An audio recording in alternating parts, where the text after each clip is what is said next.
Hi everyone, this is Jan and welcome back.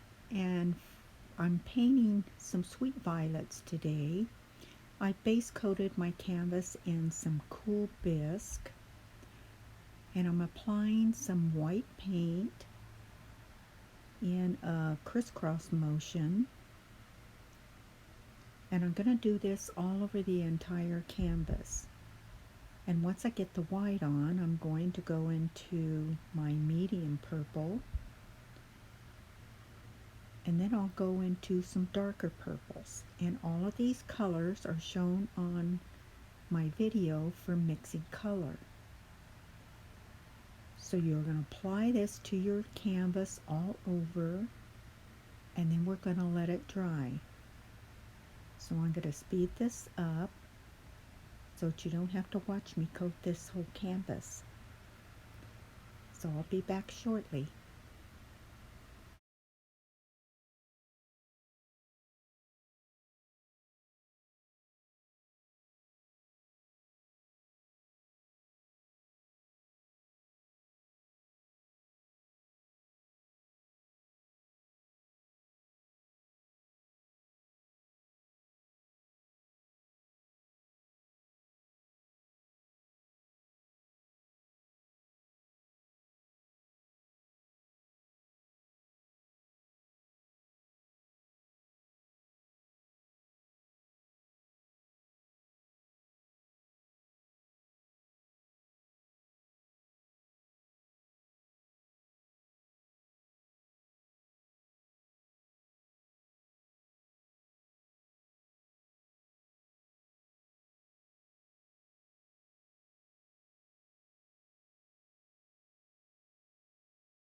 So I've mixed up equal amounts of dioxine purple and sap green. Just mix them up, put it on your palette. And then pick up a little bit of white and mix in just from the corner. Let me show you my palette here. Here's my dark. I've taken a little bit of the white, or you can take a little of the blue. They will both turn your green into a gray tone. So I'm going to take this gray tone and I'm going to put it mostly probably in the outside edge here, and then work my little fillers coming out in all different directions. But before I do that, I want to put something on my background here that will make my paint stay wet longer. Now, a lot of times, if I don't need that area to stay wet a long time, I will use what is called the floating medium. This is your floating medium. When I want an area to stay wet longer, I will use a blending gel. So means we want it to stay wet longer, then I'm going to use some blending gel. So I've just picked up a large brush. If you have a 1 inch or you have a 3/4 inch, that's a good size to pick up. Now when you're loading your blending gel, here it is right here, start on the edge of the pile and pull out. Don't go straight into it and have a big old glob. Make sure your brush has been dipped in water and blot it on a paper towel before you start. So I have some blending gel on my brush. You might be able to see that. Not a whole lot. I'm going to start in the center, and I pretty much just want to coat where I'm going to be bringing that foliage out. Now it's going to erase my circle, but I know approximately how big I want to make these violets. Just use a crisscross stroke. And if I tilt my head a little bit and look into where the light is shining on this canvas, I can see where this blending gel has been applied. I don't need to go out on the corners. I just need to apply it where we're going to put our foliage. Okay, looks like I have it covered. Okay.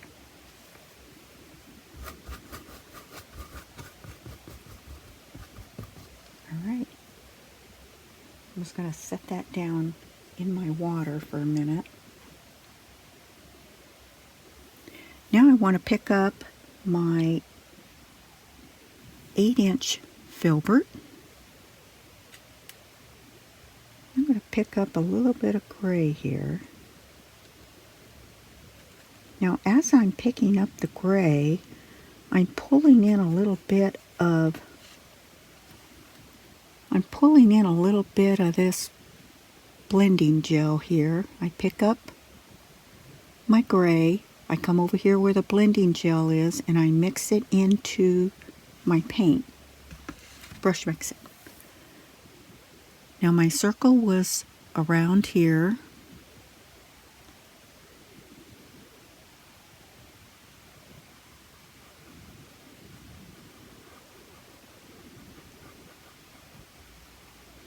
And I'm pretty much just gonna slip slap all this in. I don't get real detailed with this. It's gonna be covered up anyway. What you're looking for is just some softness back there because I'm gonna build this painting forward. All right, pick up a little more gray. Pick up a little more blending gel with it.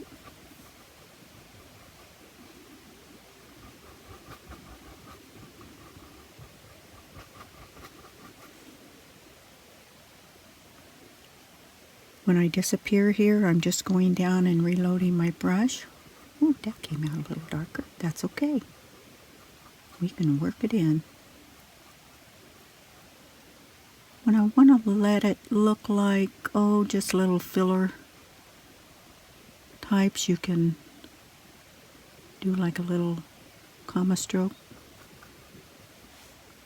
Like I say, I just pretty much slip slap movement.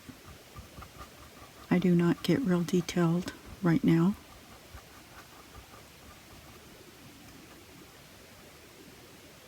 Just remember, your acrylic paintings are going to look worse before they look better.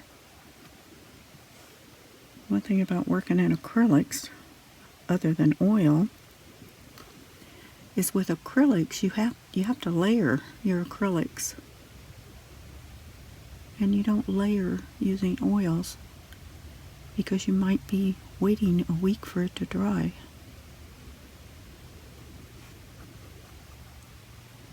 Okay, now you could add a few lavender tones to that too, I think. I'm doing the same thing. Yeah, it's cute. Might not show up, but probably not. We're going to add a little palette knife out here when we're finished. You're going to like that. It's going to give it a lot of texture. Okay, I think we're about finished with that. We just want some little flip-flops out here. And then we're going to start building forward because we're going to have to do our leaves. We're going to put our violets in. Now, in the center here, we're going to get really, really deep in color. I mean, we're going to be doing deep color in the center.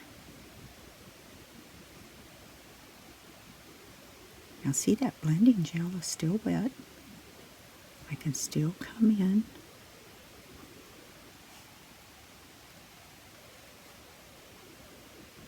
colors almost come out a black tone.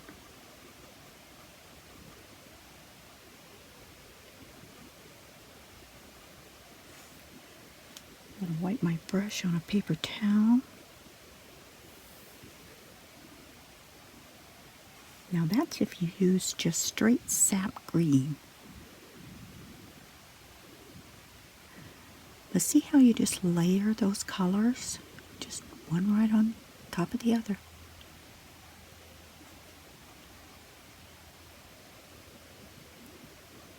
I'm just showing you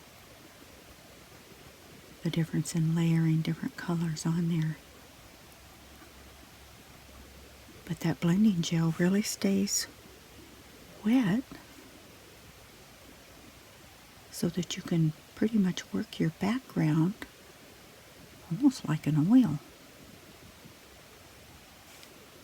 And it is hot this week here in California. They said it's supposed to be 113 Friday. So, oh my gosh.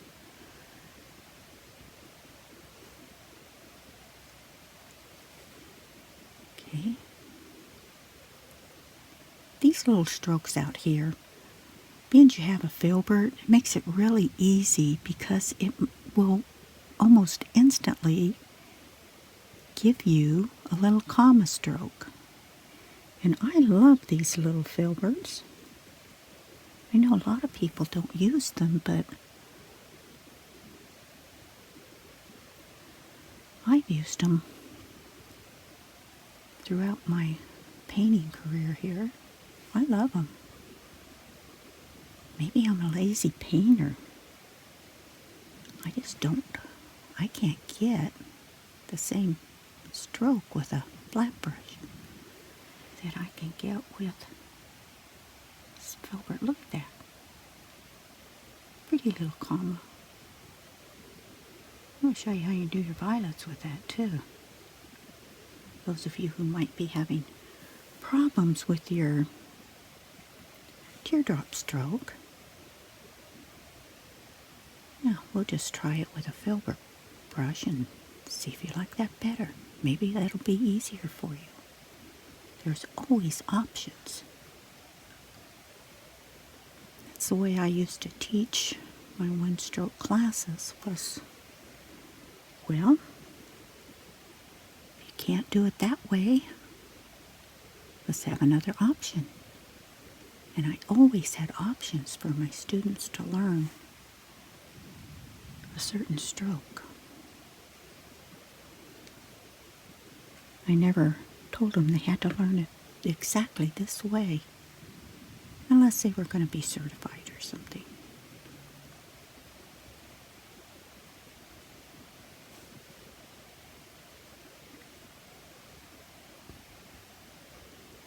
Now I'm picking up a little bit of the deeper violet tones just to get some deep and depth, mostly right in the center part here. See how we've worked from gray into green, and now we're in the really dark tones, which is what I want. I will even get darker than that. But I think this is a good start because it shows you you've got the gray, you've got the green, and you've got the deeper tones. So get your canvas to that point, and we want to let it dry because we have all of that blending gel on there that has to dry before we come back and we start adding our little violets on top. So I'll see you in a little bit. Welcome back, everybody. And now we're going to start on all that fun stuff that we like to do on painting our florals. What I have for you up at the top here is 3 different ways to do your violets. And you can choose whichever way you want to do them or try all 3 of them and see which one comes out the best for you. The top row here was done with a flat brush. It was done with a 12. And this is your basic 1-stroke teardrop stroke. And you learn that in your basic class. You have your V right here. You start here, you come over. Might help if I have a little flat brush here. You start here, you come up, and you stand your brush up on the end, and it makes a little teardrop.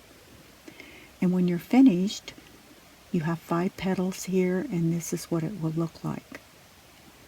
The second option would be with a filbert brush. I paint most of my violets with a filbert brush because I like the roundness that I get with it. The only thing is, it's hard to double load a filbert brush. So if you like the double load and you want the dark and then you have the lighter color or the medium color on the edge of your brush, then use the flat brush. But you can also blend and add different tones into your petals using the filbert brush. This is a 10 filbert, and I usually start with a dot where I'm going to have my violet. You're going to touch your brush flat, pull to the center. Now when you're pulling to the center, make sure you start lifting up on your brush until you have a chisel edge and you pull it right down into the center. And once you do 5 petals, you can pick up different colors to do on your petals. I like to variate my colors. On this painting, we're going to be doing layered violets. So we're pretty much going to be doing 3 different colors on them, and we're coming back and I'll show you what we want to do on that. And when you're finished, you have your 5 petals in your center. Some of these petals have a lighter tone on them, other colors running through them. The next stroke you can do is you can drop down to a smaller filbert. This one's a number 8 filbert, and you can touch your brush and you can do a 2-stroke violet. Instead of doing 1 stroke using a bigger brush, what you will do is you'll touch and then you'll come right next to it about halfway over and you'll do another stroke. Now a lot of times you'll like that stroke if you want to vary your 2 petals. See, I'm going to come over and you can have dark under there and then you can have a lighter one on top.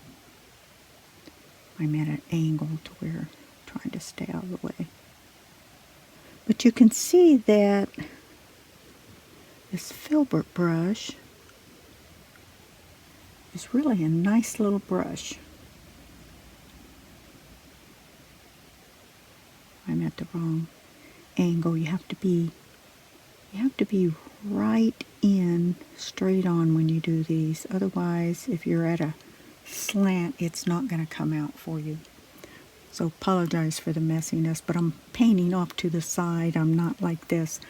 But when you paint your stroke right off, straight up and down, you're going to get that pretty teardrop stroke, like that. That's what you want when you pull into the center. You want those pretty teardrops. So one of them is 2-stroke. This one would be 1 stroke. You just hop up to a larger brush. I very rarely use this 2-stroke. I pretty much stay right here. And when I want to double load, I go to this stroke here. So now that we have that out of the way, what I have done for you is I have went ahead and put on the dark color. Now this is just layering right on top of what we already had there. And I've used straight dioxine purple. And you can use some blending gel or you can use some floating medium mixed into your paint just to make it flow a little nicer. But when you use the floating medium, if you use too much, it's going to thin your paint out. So we're basically going to add 1, 2, 3, 4, 5, 6, about 6 big petals. And then I've come out and I've added little buds. Depending on how hard you push down on your brush will determine how big your petal stroke will be. When I'm doing the large ones, I press my brush down and pull into the center. And I can still use this big brush when I come over here and I just want to do a little petal. I'll turn it on its side and I'll do a little bud. I guess that's what you would say.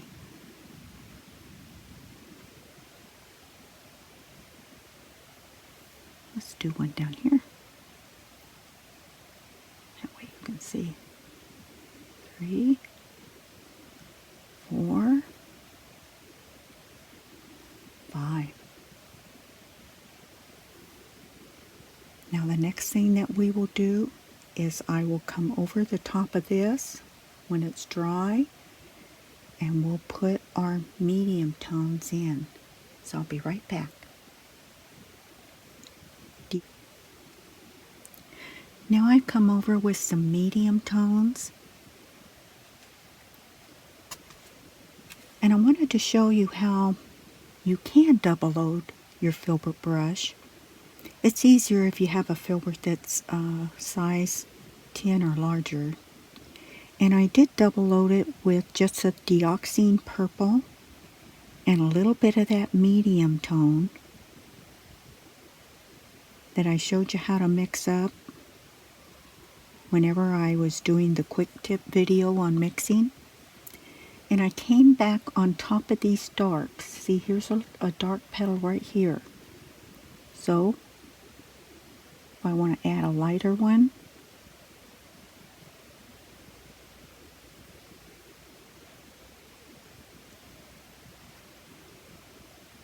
oops, let's turn that around. I want to make sure that I still have some of these darks showing through. And it's good to add a little bit of the medium tone whenever you're finishing out your little buds. I've got maybe 2 or 3 petals in the back, and if I load with my medium color, I'm on the side of the filbert, and I just touch. It's more like just plop, plop. If you have one that doesn't show up, pop it with a little bit of light there. Remember, you should have 3 values mixed up, your dark, medium, and your light, so that you can come back and you can pick up either one that you need to pick up as you're doing your little painting. Just putting some lights. Since I have it on my brush, that'll do one little petal.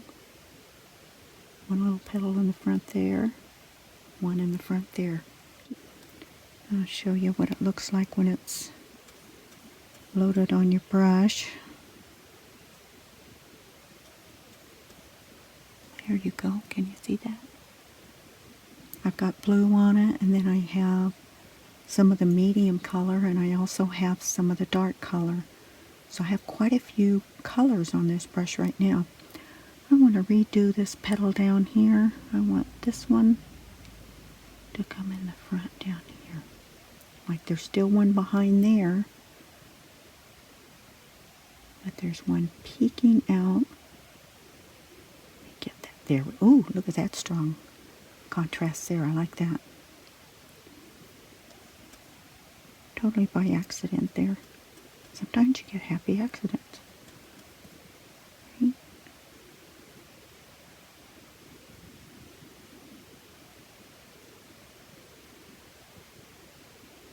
Now right here, it's dark right there. let's go ahead, add a little petal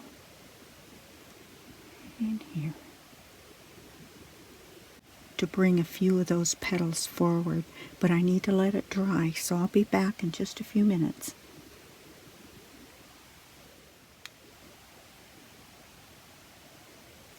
So what I did next was add a few of liner brush work, just with a long script liner. Dip it in water, mix it in with a little bit of the sap green and the dioxazine purple. And I wanted to get a little movement in here. I wanted a person's eye to go around the whole painting. I didn't want it to just focus on one area. And being this is pretty much a circle, I wanted it to go all around the whole painting. So I added movement lines so that your eye wouldn't be drawn to one particular location other than your center point right here. So put your little lines in, and you can do the little curlicues if you want. If you can't do the curlicues, I just do the little wiggly lines. You touch your brush and just wiggle out. Get real nervous with it. Like that. Oops, need a little more paint.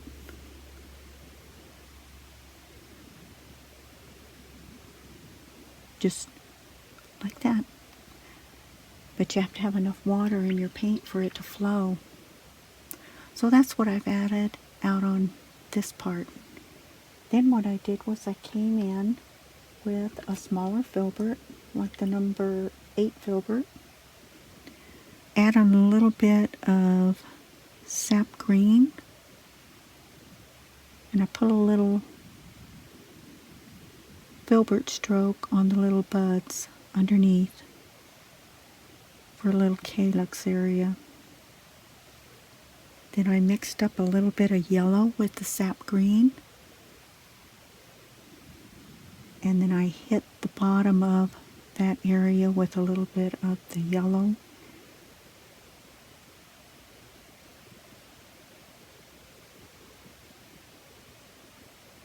And then I went to putting in my violets on a lighter tone. And I actually didn't add any more flowers. I just picked out about 3 main flowers that I already had in, and I came back and restroked them with a lighter color. I have a little bit of it right there too. And the color I used was basically a white with just a dab of magenta in it. Wanted to warm that white up. I don't want stark white on this because we're doing all violets. I'm going to have enough white out here in the background whenever we do our palette knife.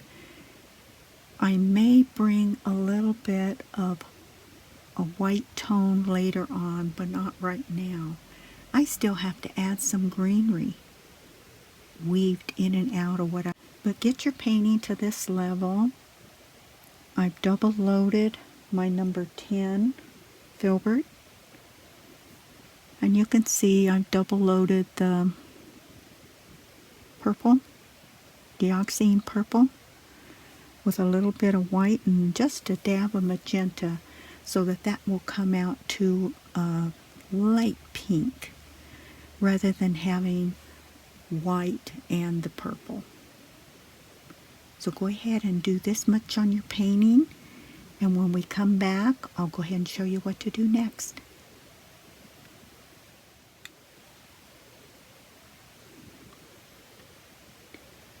Now we want to pop in some green. Need a little bit of greenery so that I'm not looking at just violet color. With some citrus green and some sap green. And what I want to do is make your little stroke leaf touch and pull.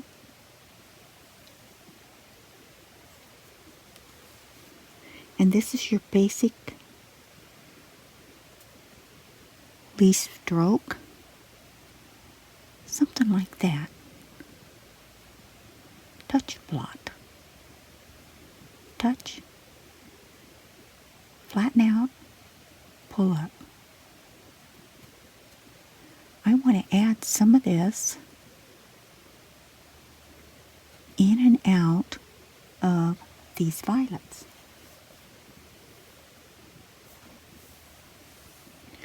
So they're kind of going to be just a little plop stroke. And I want to tuck them in and out.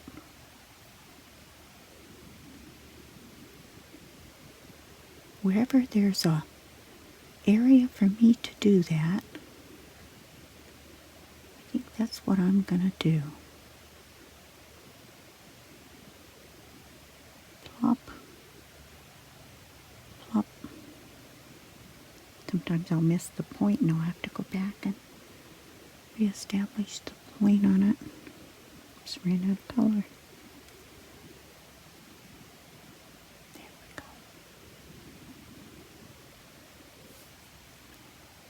Add some greenery coming in and out.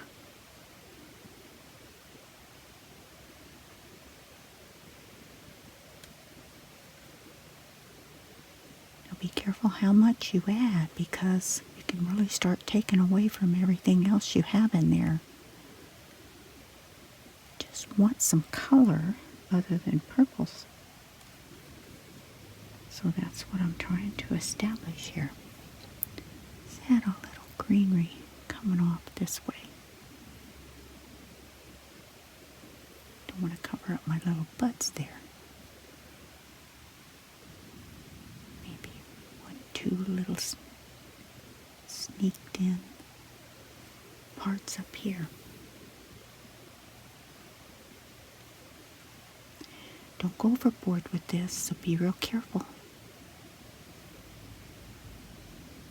I can go overboard on what I do too, because I start doing it. Oh yeah, like this. Oh yeah, pretty soon.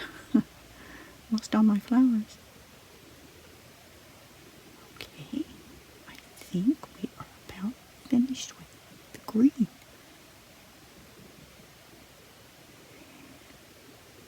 Hate to add too much because then it's going to take away from my violets. But once I get the green in, I can come back over and reestablish these 3 front petals.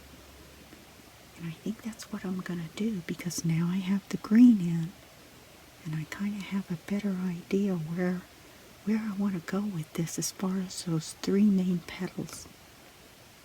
So I'll be right back.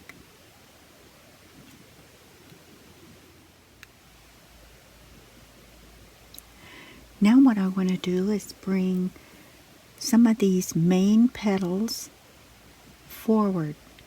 Now we want to go ahead and add a little bit of white to it. So I'm using an angle brush, and the reason I use the angle brush is because it has a point on it. It has a chiseled edge and you have a point on it.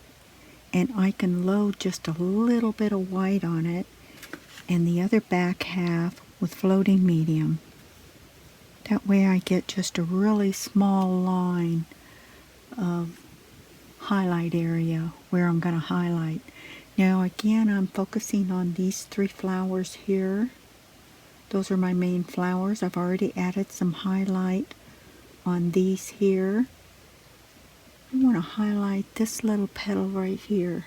So again, I'm going to pick up my white. I'm going to highlight it. Then I'm going to take the back end of the brush that has floating medium, and I'm going to feather out that white. I just want a real light edge on this. I don't want a big fat floating stroke. There we go.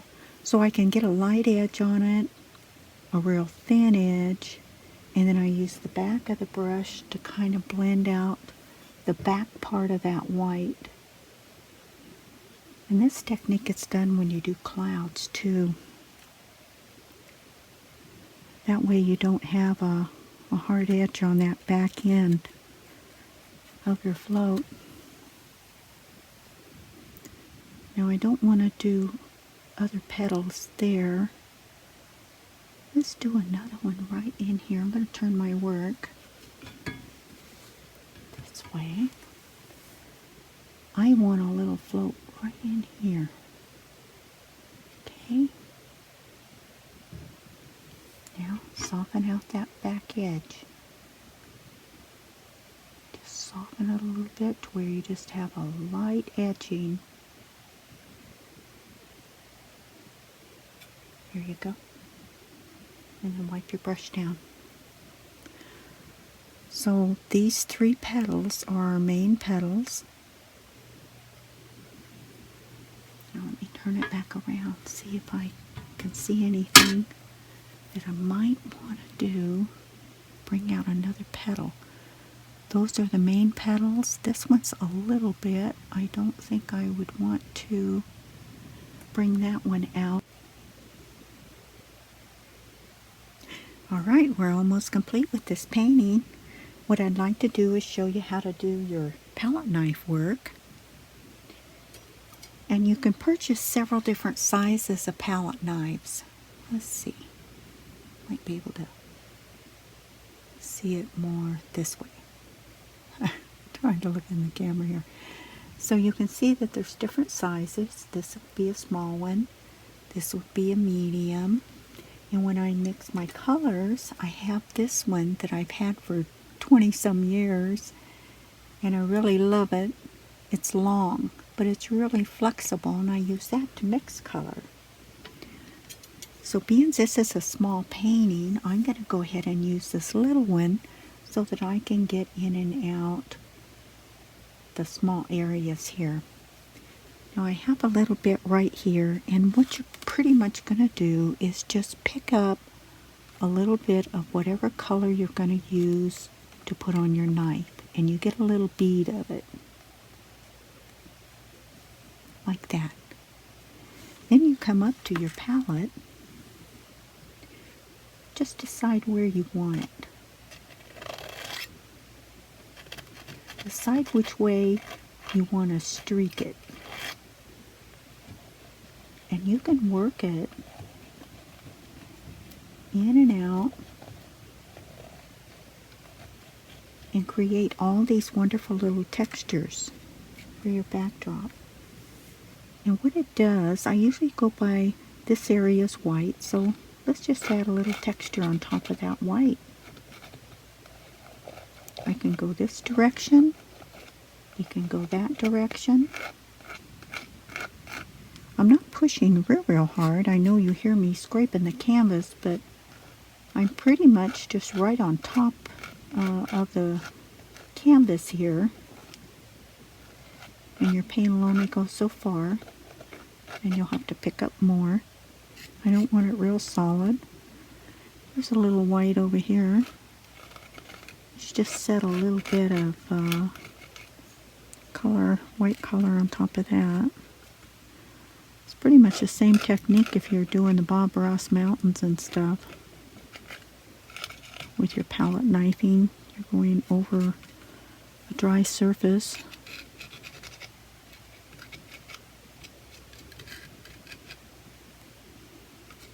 So I'm just picking out some of my light areas that I already had up here. And just adding a little bit of that texture of white. Now, let's pick up a little bit of lavender. I have a little bit of light lavender left. And I can pick some of that up and blend it right on into that white there. Should have mixed up much more of that. That way you won't have any real hard edges. Oh, I picked up a little green there. Where I got that. Probably off my palette.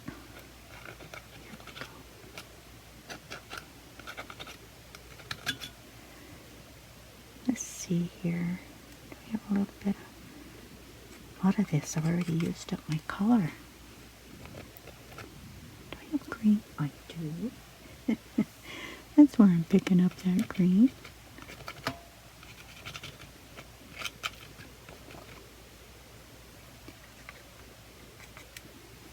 Sometimes that color sneaks in, you don't know where it came from.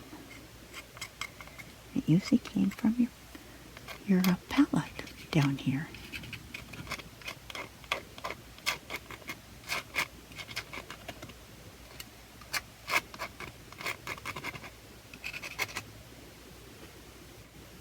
Want any blue up here? Let's see.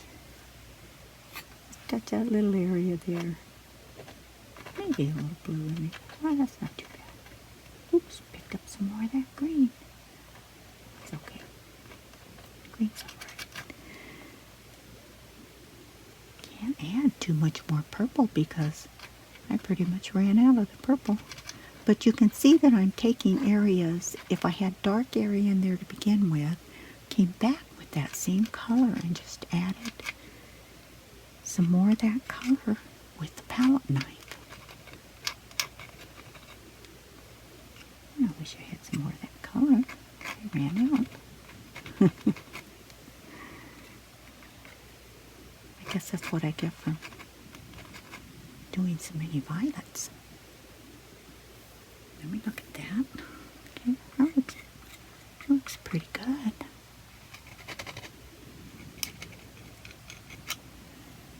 Here, over here, over here. We don't have too much down there. So you can see what I've done. I thought that this looked too much like a topiary ball.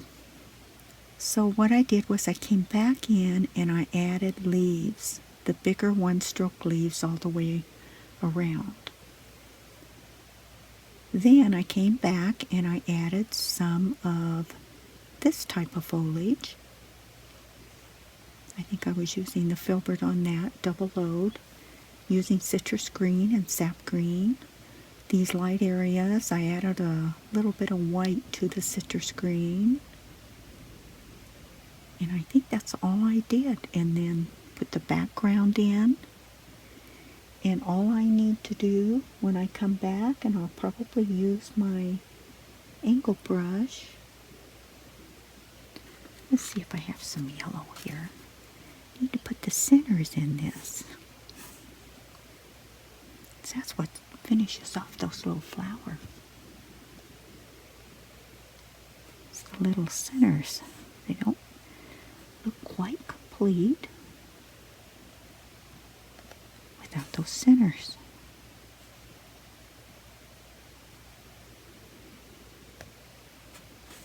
You don't want centers in everything, just the main ones. Maybe one little one right up there. Oops, here's one right here. Oh, about 3 little dots in there. I think one down here. It almost got past me here. Oops, touching that background. Forget that's going to be tacky for a while. So look at it, see what you think about it, and then change anything that you want to change. And at the end of this video, I will have this after I've looked at it and decided if there's anything else I want to add, so I'll have a shot of that.